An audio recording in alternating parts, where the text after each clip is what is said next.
Good morning. Welcome to the 83rd meeting of the Standing Committee of Procedure and House Affairs. Today's meeting is being televised.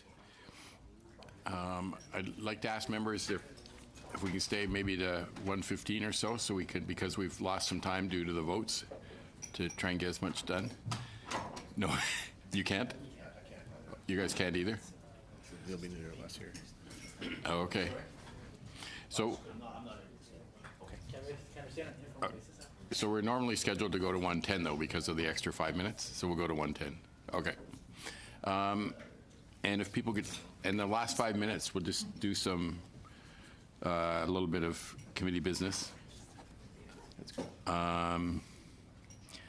And so as we continue our study of the creation of an independent commissioner responsible for leaders' debates, we're pleased to be joined by the following witnesses.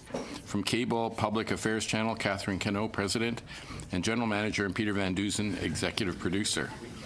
So we're delighted to have you here. I know you're both very busy, and we really look forward to seeing what your input is on this interesting topic. Something came up so that the Globe and Mail person couldn't be here, so you'll get more time, which should be great. So you could do some opening comments. Thank you very much. Bonjour. Merci beaucoup, Monsieur le Président. Good morning or good afternoon, and thank you so much, Chair and members of the committee. Thank you for offering us this opportunity to participate in your reflection on democracy and the best way of managing leaders' debates during federal elections. It's a very complex but important discussion.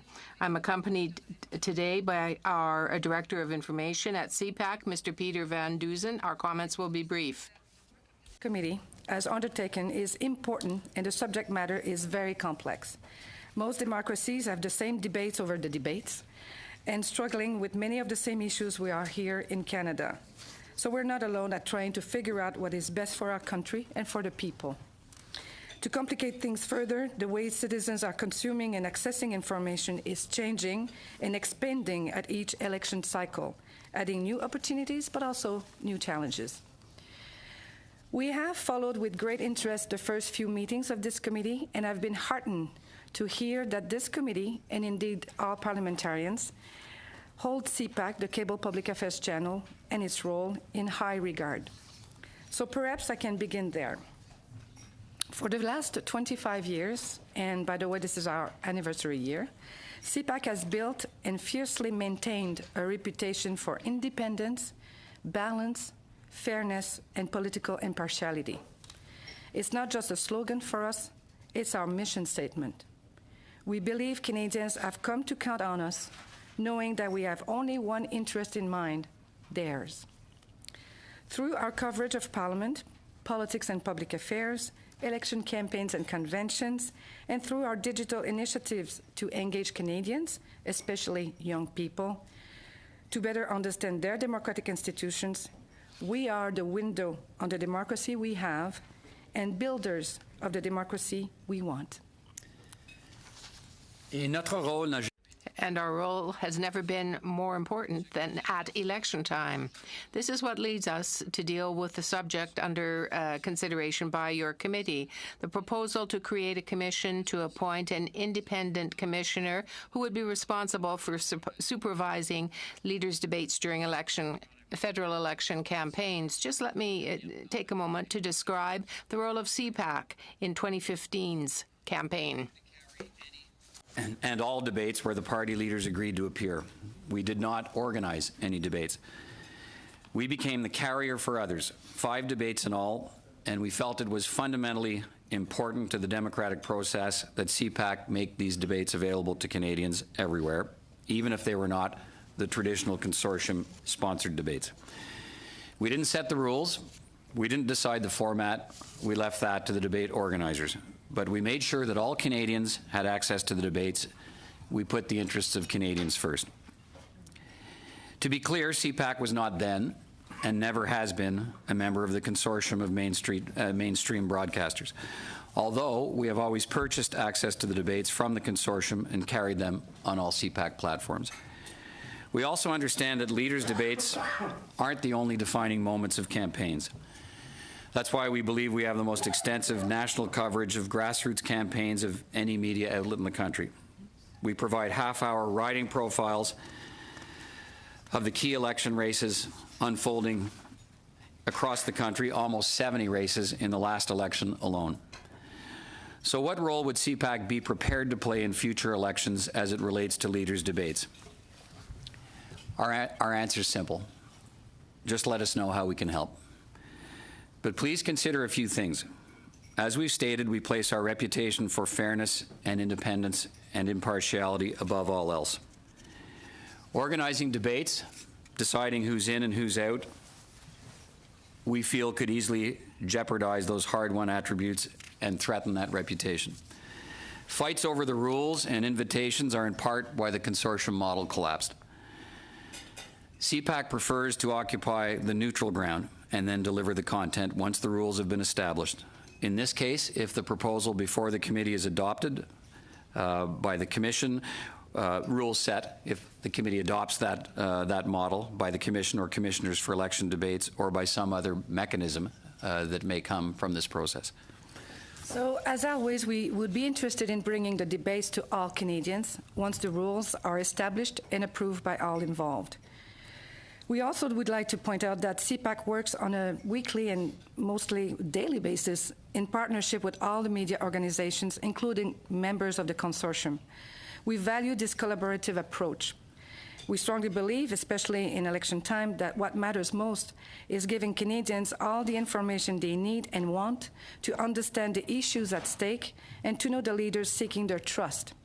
We welcome working with all to ensure election debates are distributed as widely as possible on all platforms. En conclusion, nous sommes fiers. In conclusion, we are very proud of the role that we play in offering Canadians direct access to democracy, to their institutions, and to their processes. We would be very happy to consider any future possible avenues to improve on what we do. Thank you, and we're happy to answer questions.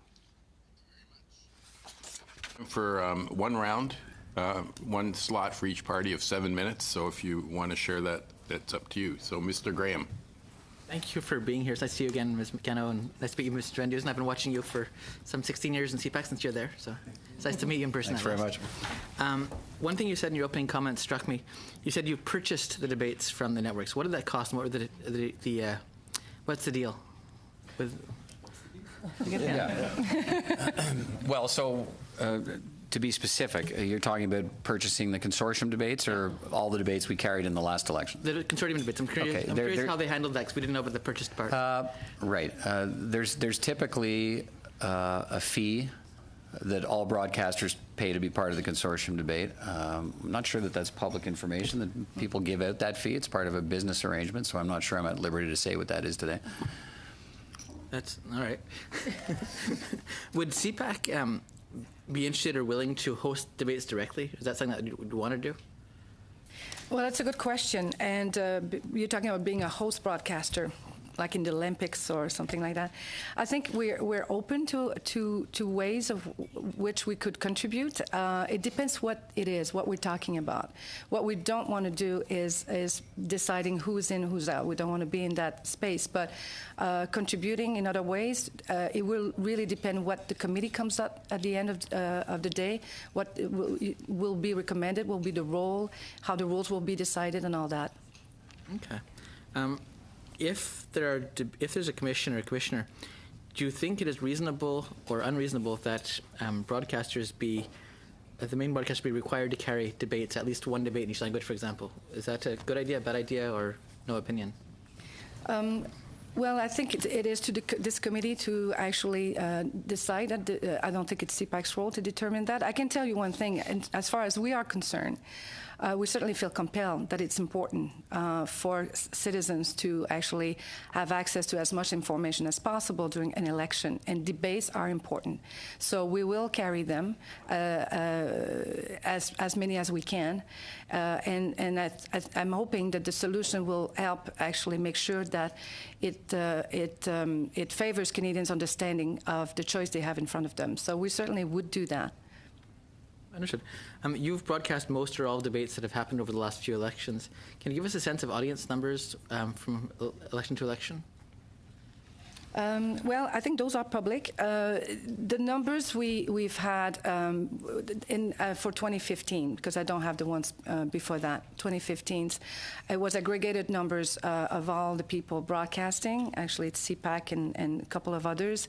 There were 5 debates, so if you accumulate the reach of all, it's a bit under 10 million, but we're talking about the reach. If it was, let's say, 2 million per debate, that might be the same 2 million over and over again.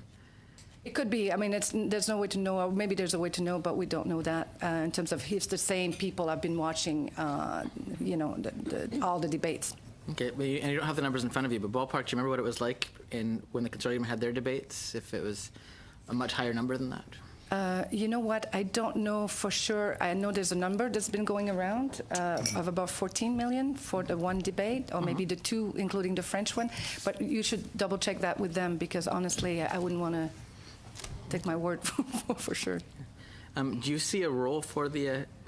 Do you think the commission is an important thing to have? If it's necessary? Again, it's a good question. We don't see. I don't think. For CPAC, it's not our role to actually decide on election policy. I think you'll have a chance to, and you have a chance to actually meet and hear from experts on democracy, and you'll have more of those people. And I'm sure you will have many options in front of you. One of the things maybe we were talking about and that we think is needed, and maybe that could help in your thinking as you're going through this process, is that we feel there's like what we call a 3P approach. Is what's important to consider is predictability, or to have for this democracy to work. It's predictability. It's participation, and it's partnership. And what we mean by that is, with predictability, I think, voters have expectations. They need to know there's going to be debate, who's going to carry them, when they're going to be, where they're going to be. I think those things would be helpful if we could have those decided. The participation part is like, who will actually set the rules to decide who participate in the debate, or who is invited in the debate, and what are the criteria and why? I think if there's clarity on that, that's going to be extraordinarily helpful. And the third thing we were thinking is partnership, is what's the best way to make sure, or to engage cooperation between all the media organizations, so as many or as widely the debates are seen by all Canadians. So I think for us, making sure those 3 aspects are actually dealt with will be helpful to make sure those debates are fair and neutral. So do you believe there's any role for either CPAC on your own, or a commissioner in local debates as opposed to national leaders' debates, in terms of advising or in carrying, or in any aspect of it? Again, I think our position would be that, well, let me answer that 2 ways. We'd be careful about, the biggest challenge for us is you're working on trying to figure out what it is, what's needed to ensure the 3 Ps that Catherine talked about. How do we ensure that if we're going to have debates, we know when they are, we know who's attending, and we know who's going to carry them?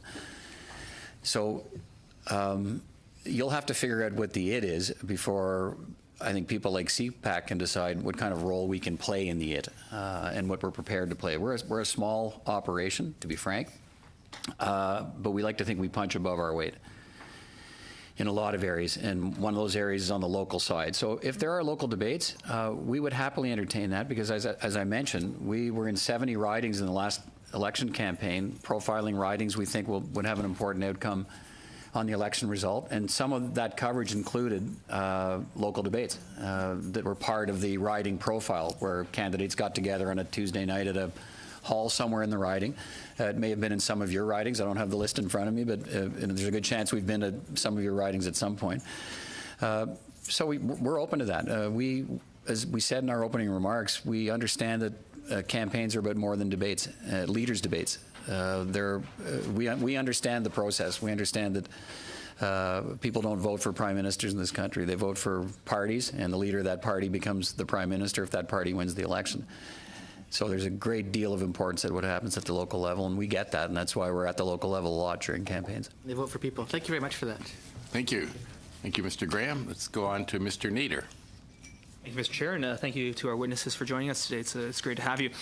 First of all, I want to thank you for airing the debates in the last election campaign. We had the witnesses here last week from the major broadcasters who instead opted to air Coronation Street and reruns of The Big Bang Theory, so I appreciate you airing those in the public interest. Now, one of the concerns they expressed was about the journalistic standards of the debates and the production values. You obviously aired the debates. Was there any concerns on your end about journalistic standards or about production values? I'll let Peter answer because he was managing those. This is always a bit of a tricky question, but this was, and I was principally involved in that decision making, and this was my thinking. These were all reputable organizations trying something new. They're all known for good journalism.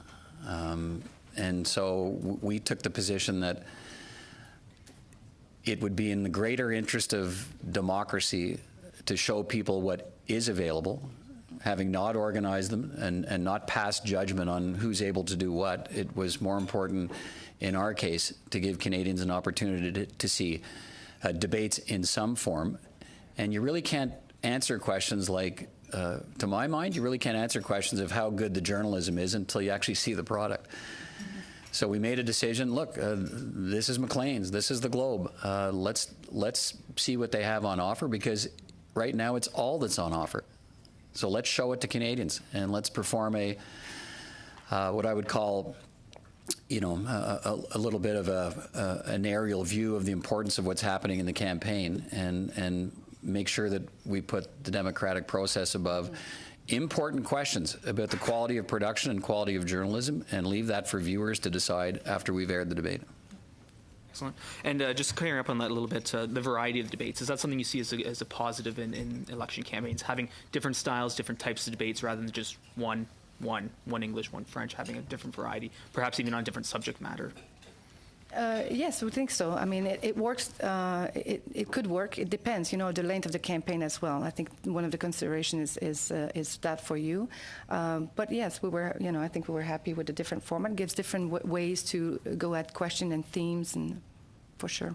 Now, switching gears a little bit, you know, CPAC has a great iPad app, which, you know, I'm a big fan of. It's great to use to follow along when I'm not physically in the house or physically at a TV. I'd be interested in, if you don't have the numbers today, if you might be able to provide them to the committee, what your online viewership was for those 5 debates during the last campaign, and whether over the time more generally in terms of CPAC's airing in general, what you've seen in terms of increase of online and digital viewership over the past few years. It's a very good question. Actually, I do not have the numbers for the last election. I don't know if we have those numbers.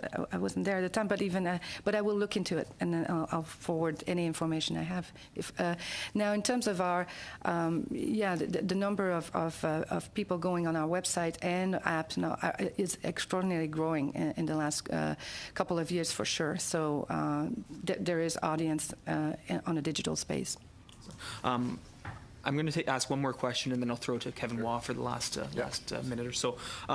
We heard from Elections Canada as well offer some leeriness about becoming too involved with the negotiations, with the decision making, and seem to echo somewhat the comments you've made, that you don't necessarily want to get into the weeds, get into the decision making that could jeopardize your impartiality. Would your suggestion then be to the committee that our recommendations be very specific in terms of how a debate ought to be conducted, who should participate, or would you rather see a commissioner given latitude to make those decisions, but outside of your decision-making power?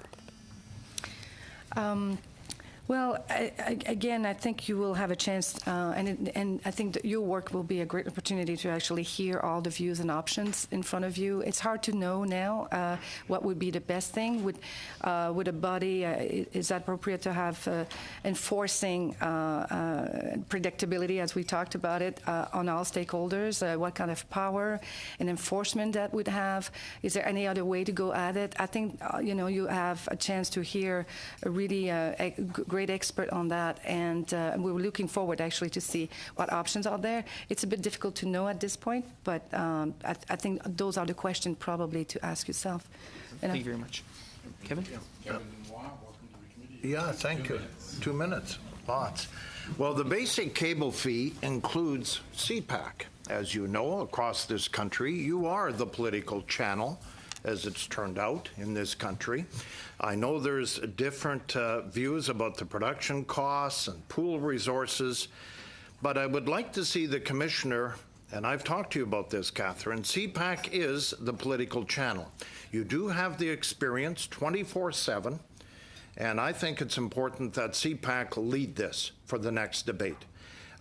We are seeing a meltdown with CTV, CBC, and Global Chorus, and it's important. I've talked to you about this a number of times. This is your time to move into what Canadians want to see. You're on the basic channels. We pay a fee. Every household in this country pays a fee to CPAC. This is your time to structure this with the commission, I feel, to come forward for 2019. Your thoughts on that? Well, first of all, thank you very much for your vote of confidence. And we're really proud of what the channel is accomplishing and the reputation, actually, over the 25 years. I've only been with it not even 2 years. So it's the work of all my team and that I'm praising. It is a good question. We want to help as much as we can. Now, we don't know what kind of rules of what kind of body or entity the committee will come up with or what kind of recommendations you will make. So it's a bit difficult for us to actually commit on something that is unknown, but we're happy, to be part of the process. We're looking forward to even, if there are more questions afterwards, to answer them. So we don't want to not be part of it, but we have to be mindful that what makes the strength of CPAC is impartiality, and the fact that so we're going to look at being able to preserve those things, and our preference is to be helpful once we know what the rules are and what the committee actually comes up with. Yeah? The key with CPAC, you are impartial. If I can, Mr. Chair. Sorry, your time's We'll up. talk to you later. Thanks. Thank you. Sorry. And last intervener, Mr. Garrison. Welcome to the committee. Thanks very much, Mr. Chair. I was here, I guess, at the beginning of this debate, so I've been in and out. But I want to start also by echoing thanks to CPAC. And I know that in my riding, you have fans, a lot of fans, and a surprising number. But I think sometimes we underestimate the access that CPAC provides. And sometimes people focus on the overall viewership. But I know that when an issue in my riding is important locally, people use CPAC, even if they don't watch regularly. They know to go there to get informed. And the other thing I think that you do is very valuable during elections are the riding profiles that you mentioned, the 70. I was just trying to remember, I've run 4 times, only twice successfully, and I don't blame you for that. You've done, yeah, you've done riding profiles, I think, all 4 times in my riding. It's always been an important riding. It's contested riding. And it has been. But I think the other thing that's important about that is that it's sometimes difficult in British Columbia to get a sense of what's happening in the rest of the country. And I think those riding profiles are very, very useful to voters in my riding who want to see what's happening elsewhere in the country. So I just am encouraging CPAC to keep that up because I think it's an important service that sometimes people don't think about. I guess I'd give you the warning on local debates. Sometimes local debates are a little less than high standard in their organization and the journalism. And in my riding, we usually have about 8, and we have lots of long debates about who can participate and who can't participate, and which candidates are in and which candidates are out. We even had one incident where a registered party removed their candidate from the set just before the broadcast was to begin. So I think you should exercise a lot of caution about local debates. So getting back to the main topic here, I appreciate your openness that you've expressed to doing whatever makes things more accessible to Canadians, and I think that's the reputation you have, and you're upholding that today. I guess my question really is about how we maximize the ability to view. I don't favor a fine for not viewing leaders' debates for voters or a disqualification of voters, but how do we really make it accessible? It's one thing to say, well, it's broadcast, but how do we make it more accessible in terms of format and those kind of things? Not that I'm saying you should set it, but do you have ideas on how the debates could be more accessible to the public? Because I know a lot of people find them, they may tune in for a couple of minutes and then feel that they're not for them. We're into new territory. I mean, the last election, with the collapse of the consortium model, we're into new territory. It's a blank canvas. So the idea of how to make them more accessible, I think, comes back to the third P we talked about and the partnership idea. I'll be really interested to see what comes forward from the committee and then the minister's consultations. You know, just backtracking slightly on Mr. Waugh's question is you know, lead it. I'm back to what is it? Like, what is it? So until we have a better idea of what it is, it's hard to know what role we can play in leading anything or participating in anything, but we're open to it. Specifically to your question, you open up partnerships. If you start from a default position that the rules have changed and the primary concern of office holders across the country, of organizations such as ours committed to broader access to democracy, is if that's the default position, that we need as many people as possible to be able to see these, then the question becomes, how do we do it? And that's basically okay, so if we open up the partnership idea that nobody owns a debate, nobody owns the night the debate's on, nobody owns access to the debate, these debates are to be made available to all Canadians on any platforms, the question begins to answer itself, because everybody in these particular spaces that now knows there's no restrictions on getting access to the debate, they'll find a way to get it to their particular market of people. Everybody will be better served. We did see, I guess I'm thinking back to 2011, in the consortium debates, some ideas of asking voters to submit questions and trying to involve voters more, engage voters more in the actual process of the debate. I just wonder, as a journalist, would you have any opinions on whether that is helpful or not in engaging the public? I mean, I would say to this, I'd go back to what I said. So when I say if the debate is available to everybody, people can do what they want with it.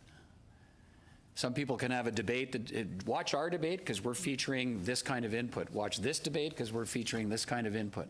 We're providing this accessibility, this kind of approach to how we cover it. I mean, there's lots of options where this can go. So if some people say, maybe if it's carried on one channel, we're not really interested in the viewer question thing, we're doing this other model, but we're taking the feed of the debate and treating it differently. Maybe we have a debate that we've sort of talked about this a bit, where we don't challenge answers for veracity during the debate, but we provide a 90-minute post-debate show that's going to fact-check everything that was said. I mean, those are different models that people can bring. If everybody has access to a debate, then they can decide how they want to treat it in their own coverage. So I guess what you're is essence saying that more debates than one and more model than one will, or debates, individual numbers of debates, but available to any outlet that wants them, and they can, as long as they take the substance of the debate, they can treat it differently in terms of their audience and how they want to encourage participation. In terms of the question of who would actually make these decisions, do you have any opinions about a commission versus a commissioner? Do you think that one person can really be expected to manage this process and be seen as neutral, or would it be better to have a committee of people? CPAC have an opinion on that? No, really. Actually, I think we will let the work of the committee actually come up with the. No. Well, it's difficult, and it's difficult to know. I think you are in a really, it's complex, and it's a tough, difficult task that you have to figure this out, and who's this person or this group would report to. I mean, there's a lot of questions you have to ask and get answers from. But we're, I wouldn't say. I think the experts on democracy, the people that have been there, and I'm sure you're looking at other countries as well. Other places in the world, how they do that might be, it might be some inspiration.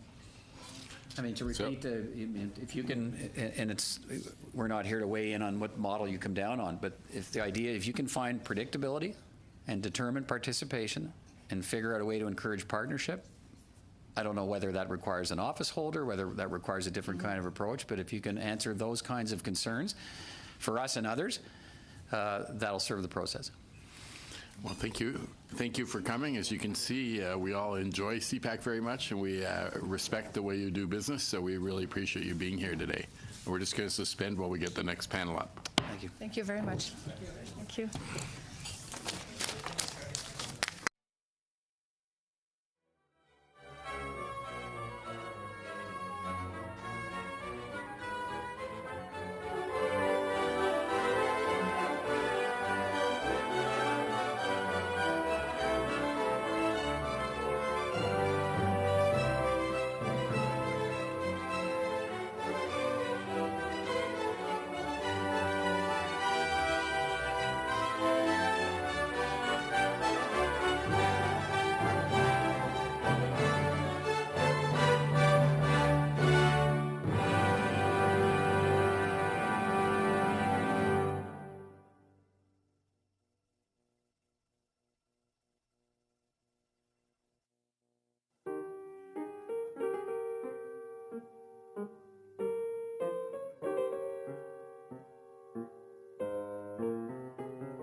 So we'll reconvene the 83rd meeting of Standing Committee on Procedures, House Affairs. When we get to the last 5 minutes after these witnesses, remember at the last meeting I asked you any final input on witnesses for the rest of this study, and we'll do that at the end of this, any changes to the proposed schedule. So this afternoon's witnesses are the Canadian National Institute for the Blind, Diane Bergeron, Vice President, Engagement and International Affairs, and Thomas Simpson, Manager, Operations and Government Affairs. And they have submitted passed out a handout. Frank Folio, the President of the Canadian Association for the Deaf. And we have, as you can see, sign language here, so you could tell us if we're going too fast at any time for the sign language. And James Hick, National Coordinator for the Council of Canadians with Disabilities.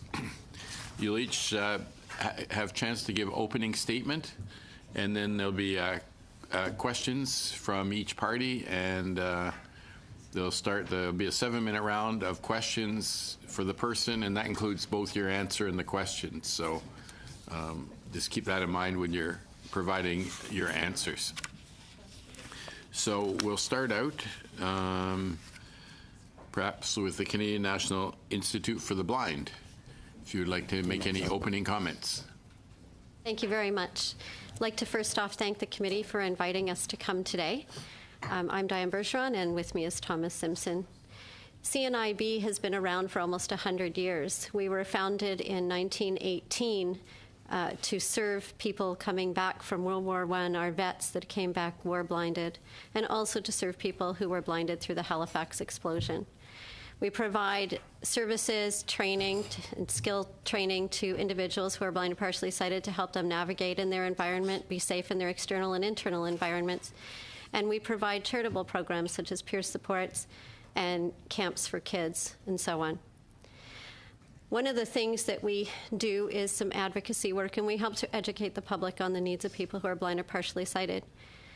In the 2012 Stats Can report, they indicated that almost 750,000 people in Canada identified as having sight loss. That's a lot of people that will be voting in the next election. I'd like you to imagine that the handout that we provided you just before this session started is all the information that you're going to need to determine who the next Prime Minister of Canada is. This is your document. You can read it, you can learn, and that is the only form of information that you will have to ensure that you make an informed decision when you are choosing who you will vote for in your next election. Understandably, unless anybody here has learned Braille in the last little while, you probably are looking at that document wondering how in God's name you're going to do that. That is what people who are blind or partially sighted in Canada have in every election. We are often invited to go to debates or to listen to debates on TV, and things are shown. Images, documents. We get people coming to our door, doing our door knocking, and they hand us documentation that is not accessible to us. We go to websites to look at party platforms. They're not accessible to screen readers and other devices for people who are blind or partially sighted. It is impossible for me to do what I have a right to do in this country, which is vote for the people that I want to represent me in the political arena, and also an obligation.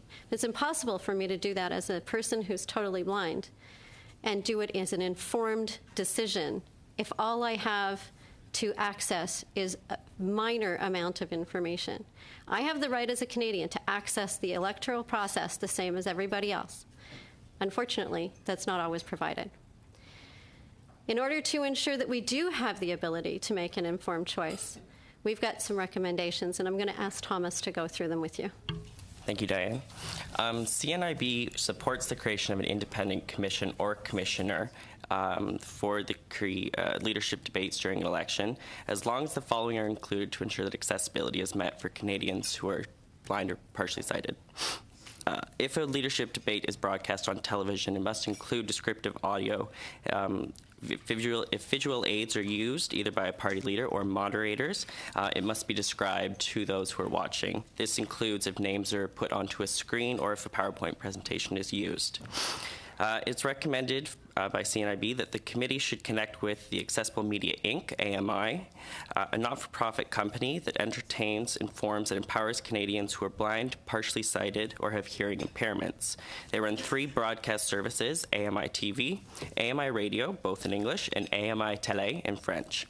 AMI TV broadcasts a selection of general entertainment programming with accommodations for those who are visually or hearing impaired, with audio descriptions and closed captioning available.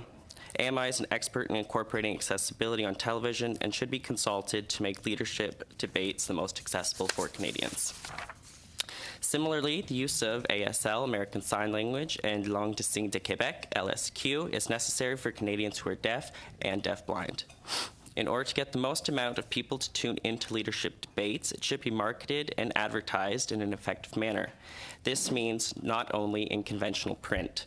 It should be spread through as many means as possible, such as TV, radio, or ads before YouTube videos. This brings me to leadership debates online. If future leadership debates can be streamed online, websites to view those debates should be accessible. This means that can be accessed with an assistive device and easily navigable. Any website that hosts future leadership debates must be tested by people with various sight disabilities in order to ensure the best accessibility. For example, any videos or question submission boxes must be tested to be used by a screen reader or a screen magnifier. Any website should also have good color contrast. We thank the Procedure and House Affairs Committee for inviting CNIB to testify, and we'll welcome any questions that you may have. Thank you very much. We appreciate that. Maintenant, Frank Folio. Thank you. I'll start. Thank you, Mr. Chairman, for inviting me to appear before this committee as part of your study of a proposal to create an independent commission or commissioners to organize political party leaders' debates during the federal election campaigns. My name is Frank Foligno, and I'm president of the Canadian Association of the Deaf, Association des Sourds du Canada. The CAD-ASC is a national information, research, and community action organization of deaf people in Canada. Founded in 1940, CAD-ASC provides consultation and information on deaf issues to the public, business, media, educators, governments, and others. We also conduct research and collect data.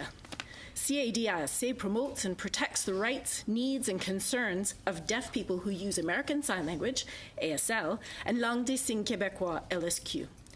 CAD-ASC is affiliated with the World Federation of the Deaf and is a United Nations accredited non-governmental organization on the Convention of Rights of Persons with Disabilities.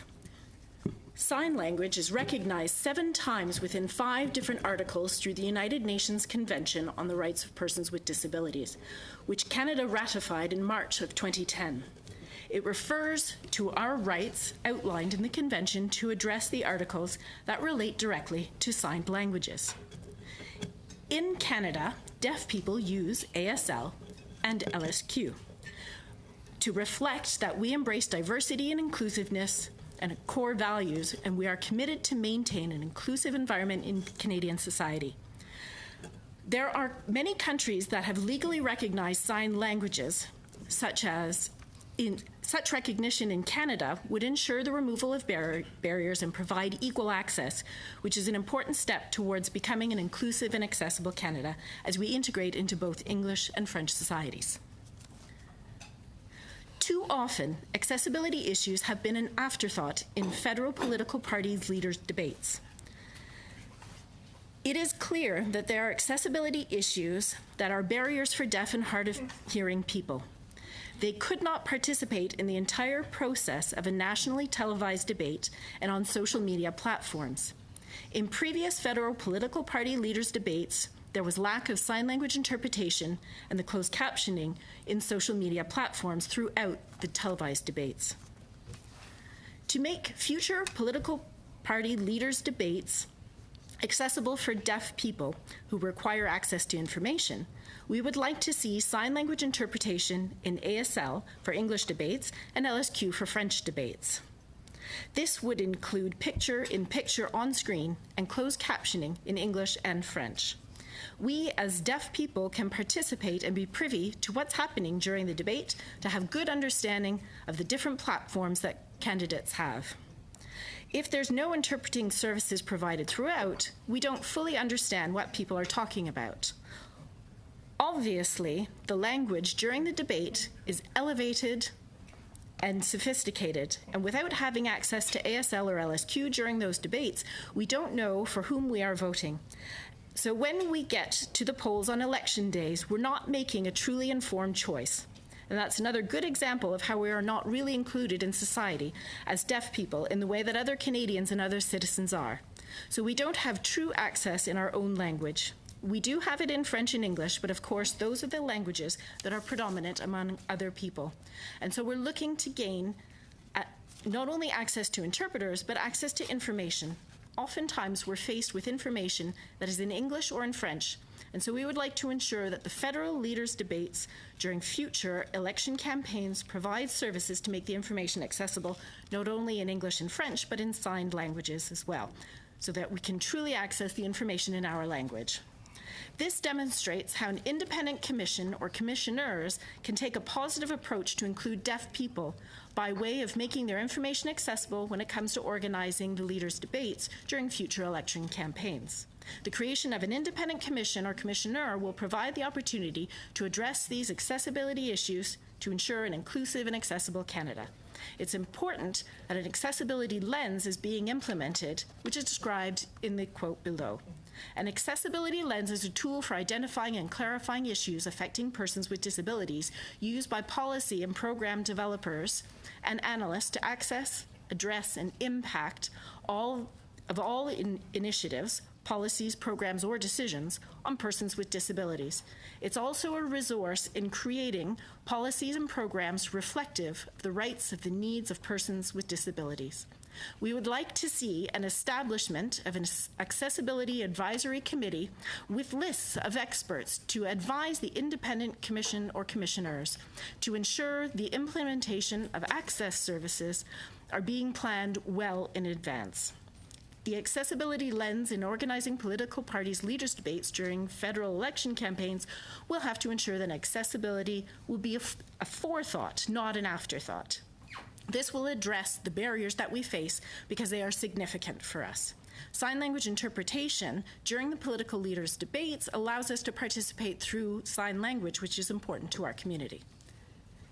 An inclusive and accessible Canada will impact over 1 million deaf, blind, and hard of hearing Canadians who want to be involved in the decision-making process during the elections, that they have every right to fully participate, with access to information in sign language so that they are able to make their own choice to elect political candidates democratically. I would be pleased to answer your questions regarding accessibility issues and organizing future leaders' debates during future election campaigns, and I trust the committee will be able to address these important accessibility issues for our democracy. Thank you, and merci beaucoup. Thank you. Mr. James Hick, National Coordinator of the Council of Canadians with Disabilities. Hello, everyone. My name's James Hicks, and I'm with the Council of Canadians with Disabilities. So we also want to thank you for allowing us to come and talk about what we feel are some of the issues around elections and people understanding sort of leaders, debates. So just so that you know something about CCD, we're a national human rights organization of people with various disabilities, not for. It's an important distinction. Working for an accessible and inclusive Canada.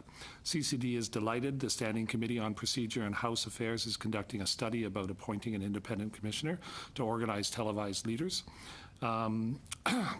debates during federal election campaigns. We have, for a number of years, submitted questions that we hoped that the leaders would actually be included, and they never have. It's not once. So before I start talking about what should happen, what I'd like to talk to you about is what obligations Canada has to make sure that these things happen. Canada has signed on to the Convention on the Rights of Persons with Disabilities. It's been in place for a number of years now.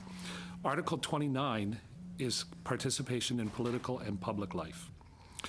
States parties shall guarantee to persons with disabilities political rights and the opportunity to enjoy them on an equal basis with others, and shall include A, to ensure that persons with disabilities can effectively and fully participate in political and public life on an equal basis with others, directly or through freely chosen representatives, including the right and opportunity for persons with disabilities to vote and be elected in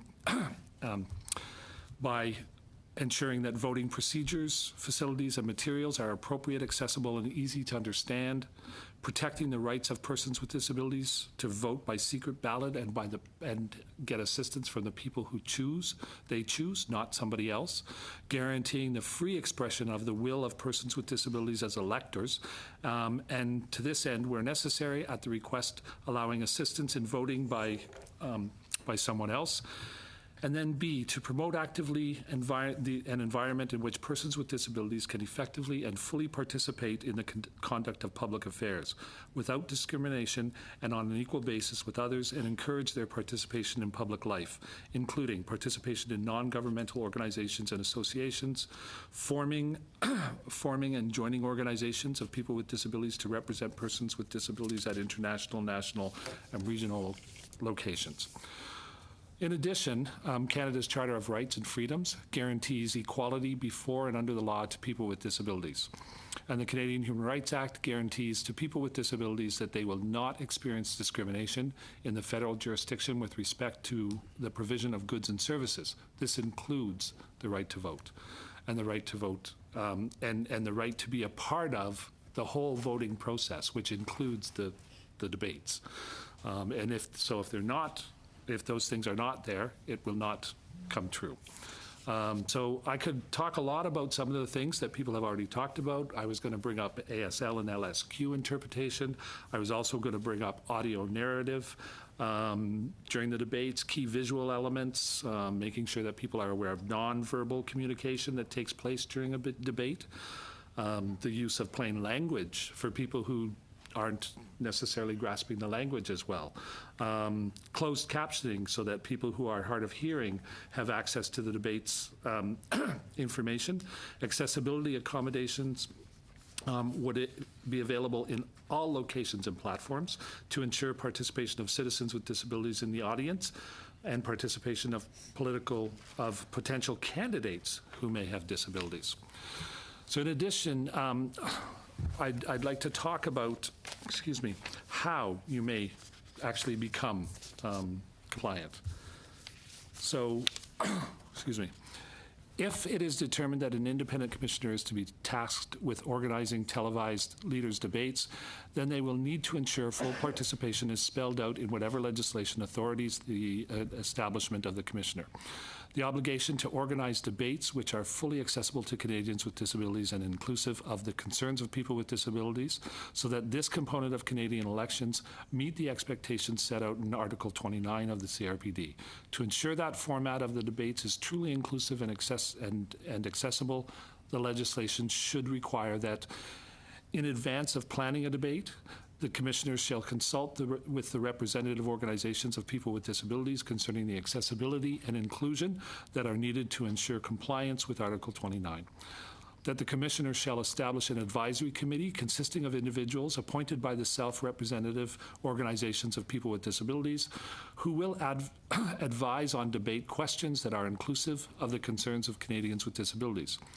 That the commissioner shall undertake a post-debate evaluation of the accessibility and inclusion of the debate, and that the commissioner shall report to Parliament about the measures that were taken to ensure accessibility and inclusion of the debate and the outcome of the post-debate evaluation. Thank you for your consideration of the issues of Canadians with disabilities. Only when Canada truly ensures full political participation by Canadians, regardless of ability, will Canada be able to call itself an inclusive country. Thank you.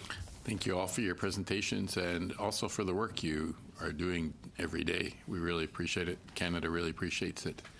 So now we'll go to rounds of 7 minutes, and that includes the questions and the answers. So, Mr. Biddle. Thank you so much, and thank you everyone for your presentation, really providing an excellent perspective.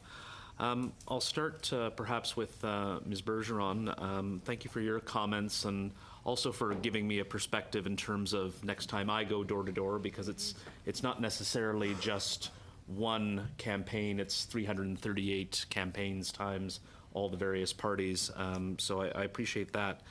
But specifically with the debate coverage, you mentioned descriptive audio, and there's been some public service announcements and commercials about it. But can you describe a bit how that works and where individuals access that service and how it would work for a debate? Yes, absolutely. Just to start with, so you know that the document that we handed out earlier is actually not the information you need in the next federal election, except for the fact that it is our briefing note that we will provide to you in English and in French afterwards. Didn't want to give it to you in advance for obvious reasons. So descriptive video is really a narration that is sort of overdubbed on top of any kind of visual. So, and it doesn't interfere with people speaking, but if there is somebody using a visual video or a picture, or if they're using a lot of gestures or some kind of signals, that be fully described. People will say this person is doing this gesture, or that they are showing a picture that shows this, or in the video it will describe what's in the video. That's how it works. AMI does a lot of this work. Their channel, all of their programming has descriptive video, and there's also other descriptive video on programs as well on TV. Thank you. In terms of you mentioned screen readers. Can you mention or describe a bit how websites aren't accessible to screen readers? Sure. So screen readers is a synthesizer that reads what's on the screen to a person who is blind or partially sighted in a synthesized voice, an electronic voice. If the website meets the WCAG standards or the WCG 2.0. Sorry, don't know all the numbers in there.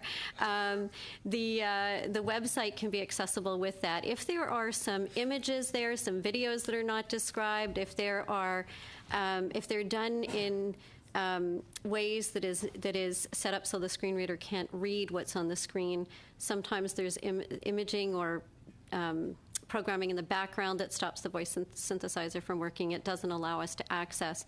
There's also the fact that color contrast is very difficult if you don't have proper color contrast. I know that a lot of parties like to stick to their colors on the website, and that's understandable. However, sometimes that's not the best contrast for someone with low sight. Okay. In terms of, and to move on to Mr. Foligno, you mentioned ASL and closed captioning.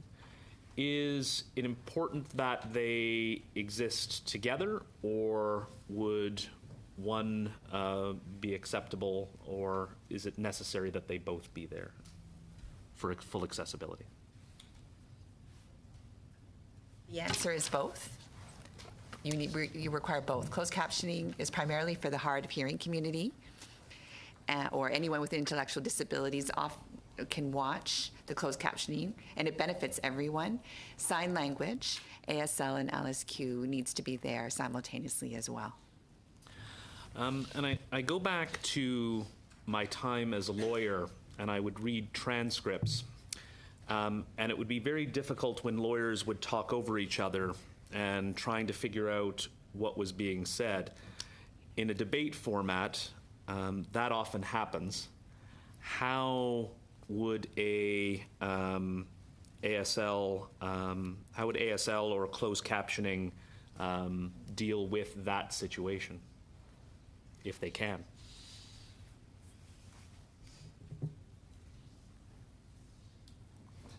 Well, the interpreters can regulate conversation. For example, if you look at Quebec, the Quebec election platform, a few years ago, it was televised, and they had 4 sign language interpreters simultaneously working, one representing each party.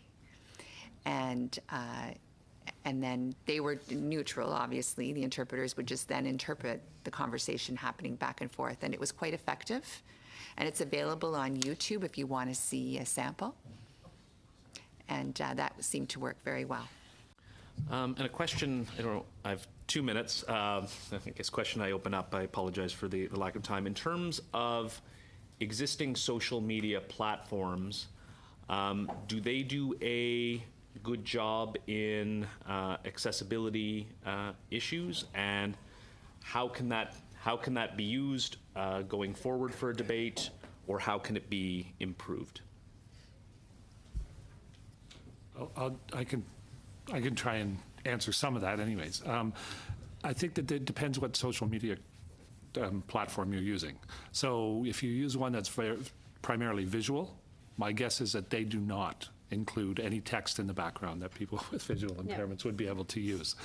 If you're talking about a text-based sort of media like Twitter, that probably would not be a problem. People would be able to actually access that fairly well. And I think that, you know, maybe other people can talk about what it is for them. But so it really depends. It's sort of like television. There are certain channels that actually provide what's needed for people who can't see what's on the screen to understand it. Most of them don't. So it's the same with social media. Most of the stuff doesn't. Frank? I wanted to clarify, when there's a televised national debate and there's closed captioning and audio descriptive narratives and sign language interpreters on the screen, make sure that it's also provided on social media platforms, on Twitter and elsewhere. Because sometimes I'm out, or an individual may be out, but the election debate happens that evening, and they may want to, they don't only want to have the limited choice of watching it on TV. They may be able to, they may want to have that accessibility provided on their mobile device, therefore accessing other platforms. So you need to ensure that all of those outlets are accessible.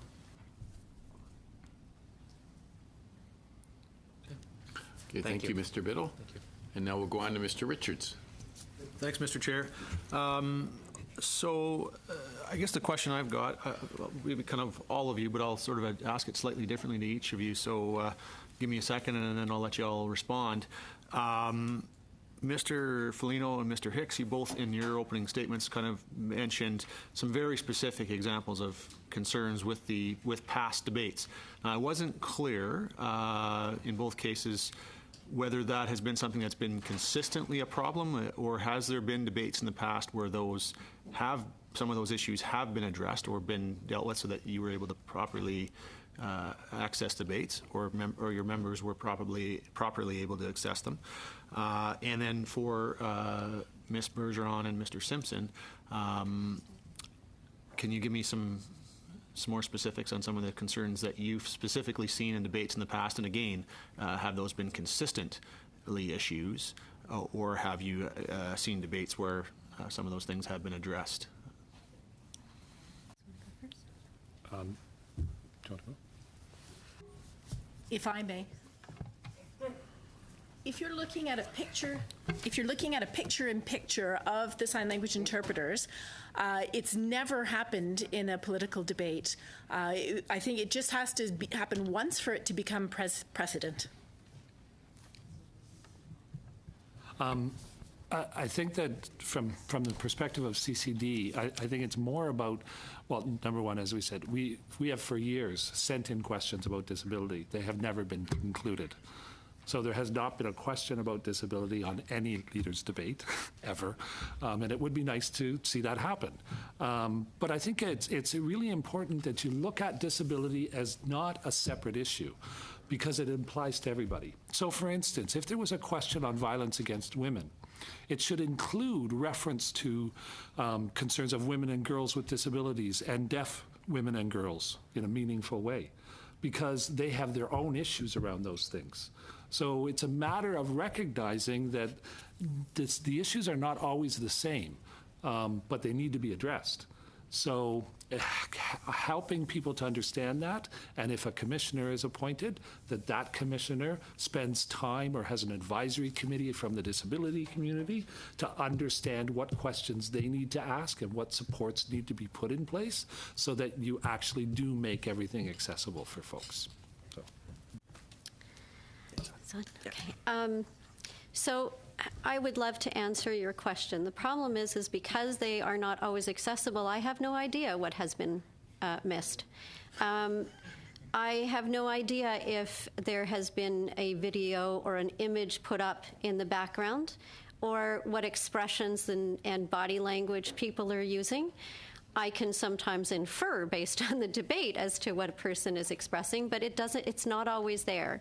And often there is that visual piece that I miss. So I would really like to say this is what was missed, but I'm never going to be able to tell you that because I don't know. I know there's been things. I just don't know what they are.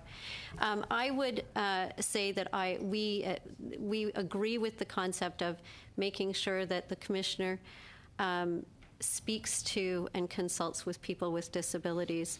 We know what our needs are, and we can help to give them that information, and that we can help them to understand better what types of accommodations need to be in place, but also to make sure that they understand the importance of that. And can I just follow up on that, Ms. Bergeron? Are you aware of, I guess I can appreciate that you wouldn't know what had been missed. Are you aware of times, though, like where you felt the debate was produced in a way that you were getting all the information you needed from the debate, or has that never in fact occurred that you're aware of? In my opinion, it has never occurred. I can hear what the person is saying, but that would be, if all we needed to do was to hear what people were saying, why would we need visuals at all? And so I think that it's important that we remember that there's visuals there for a reason. And so I would say that I just don't even know when it has, and I've never had it happen. I've been to several debates in my communities, and I have never once been provided information in Braille, nor have I been provided information in electronic format that I could take home and read. Thank you. In terms of addressing these issues, it sounds like you're all comfortable with the idea of a commission. But would you see that as the only way of being able to address these issues, or could perhaps, it just be ensured that the folks that are actually producing, whether it be a consortium or whether it be the model that from the last election where various people chose to have debates, could it simply be that they were required to or chose to, I suppose, even just consult and determine what the needs are and address those without the need for a commission? What would your thoughts be on that? Is that the only way you could see this being addressed, or is there other ways that we could address some of these issues? Okay, I guess it's me. I wouldn't say it's necessarily the only way. I think it's probably the best way, because there would be somebody responsible, either a commissioner or a committee that would be in charge of making sure that it was in place. If it wasn't the way that the committee would go, I would recommend that you look at making sure that there are very good regulations and structures that make sure that all of the things that we've talked about today, all three of us have talked about, to make sure that it's done appropriately and in consultation with the community of people that need accommodation. I don't know if you guys have anything to add. Well, I would say that you're talking about the leaders' debates, but there's all kinds of things that go on during elections that I think the same rules apply to. So if there's debates going on in other places, it may be necessary to look at an exemption of any costs related to adaptation, so that people with disabilities can participate in regular debates and other things. There's a whole bunch of stuff. So I think there's lots of things that we've talked about that need to be looked at from a broader perspective. If you just talk about the leaders' debates, then it leaves off an awful lot of activity around political life and around the decisions that people make, because it's not just about the leaders that they're actually making decisions. So it's really important to look at it from an overall perspective and say, well, if we can get it right for the leaders, then what sort of things do we have to put in place in order for parties to be able to get it right no matter where they are? And that may include some of the regulations that are around spending money and all those sorts of things, to begin to look at those things. Thank you. Oh, okay. Mr. Folio. And I would just like to add on to the recent comments by my colleagues. It's important, regardless, to have an independent consortium committee commissioner to be able to consult with disability advisory groups, so to include us so that regardless of the jurisdiction, that the requirements are provided everywhere. We're looking at, for people with disabilities, we want to involve experts on the discussion about accommodations so that everyone can work together to provide ongoing advice to the commissioner or the potential committee so that they know what it is that they have to provide during the leaders' debates, and that we're able to provide the appropriate feedback, and that will include all of the issues for people with disabilities. And we're certainly there to help and to assist to provide a better and more accessible election debate, and we want to remove any kind of barriers. Thank you. Thank you. We'll now go to Mr. Garrison. Very much, Mr. Chair, and I thank the witnesses for being here today, and I particularly want to thank CNIB for handing out the Braille, because I will never look at my election materials the same way again after today. So very, very effective way of reaching me as a politician, so I thank you for that. I've tried to listen carefully to things you were saying, and so what I want to try here in the limited time is I've heard 3 or 4, I think, very good ideas. I'm going to tell you what I've heard, and I'm going to ask you to tell me what I've missed and what I've left out from that. So one of the things I think was common is that this committee should build a requirement to be fully accessible into the leadership debate arrangements from the beginning. Second thing, that there should be an advisory committee for people with disabilities, so not just a commitment at the beginning, but ongoing consultation as the debates get developed. A third thing is that multiple platforms for the debates would help make them more accessible, and that funding should be available to make sure that the accessibility can be accommodated. So that's the main things I heard from you today, and I know that's not everything you had to say, but I think we need to get the committee to focus on the things that need to be there. So I'm going to ask each one of the 4 of you here today, maybe starting with Mr. Folino and working back across the table, to tell me if those capture what you're trying to say and what I've missed out of those. I feel what you've documented is appropriate. I would agree with what you've encapsulated. Thank you. I think you've done a really good. I think you've done a really good job at sort of summarizing everything and sort of pulling out the salient points. So I agree with the other 2 speakers about the key points. There's also the fact of making sure that not just the debate is accessible, but that the marketing or advertising to let people know when the debate is going to be happening, how the debate is going to be happening, on what platforms it's going to be happening. Because if you build it, we will come. If you don't tell us that it's built, we will assume that it's the same as always, and we won't know where to go, how to get there, and we'll assume that we're not going to be accommodated. Thank you very much for that, Mr. Simpson. Ditto. I think it's really been very useful to have you here. I know that I've heard from people with disabilities in my riding that they hear nice words and see nodding, and then later they have to come back and make the same presentation. And so I guess I hope on the part of this committee that doesn't happen. But I know that too often that's the experience of people with disabilities. Everyone says the nice things and everyone nods the right way, and then nothing actually happens. So I think I see a lot of nodding around the table. And I hope that the committee will take your testimony today very seriously and build it in. Me that very well. Thank you. That's what I was trying to be, is yes. a descriptive video. Well done. You're So, hired. Thank you very much. Okay, thank you. Well, thank you all for coming. We really appreciate you coming.